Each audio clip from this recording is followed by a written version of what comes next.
The statewide walkout movement by educators has people on both sides of this issue speaking out and very loudly. 12 Today's Paul Gerke weighs in on his thoughts on the conflict during his new segment, Paul's Extra Point.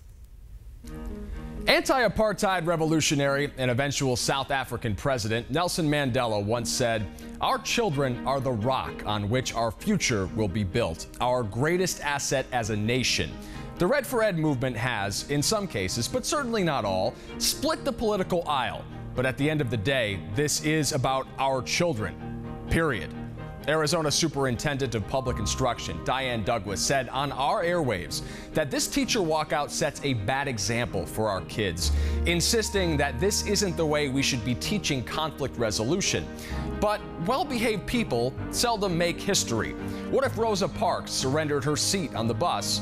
What if Martin Luther King Jr. was civilly obedient? What if the General Motors sit-down strikers stood up? How different would our nation be? After all, this is a democracy. Whether you agree or disagree with Red for Ed or the methods our educators are using to make their point, this is how the sausage gets made. And there's always strength in numbers, especially when those numbers are upset about something. And there are large swaths of disenfranchised people in this country. You saw it in the 2016 presidential election. You saw it again in the March for Our Lives following the Parkland shooting. And right now, we, all of us, have a front row seat to witness our teachers and our state making history.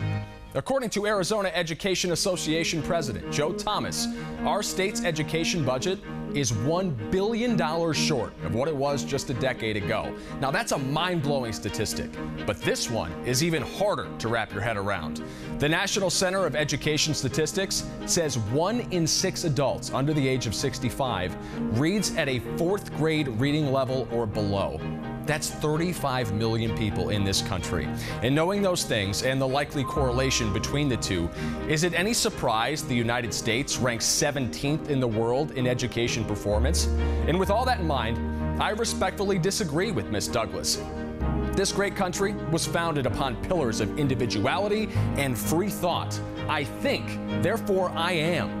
This teacher walkout is not a bad example for our children. A bad example would be not standing up for what you believe in, to be silent in the face of adversity. We must not forget the rock on which our future will be built. This is about our kids, after all.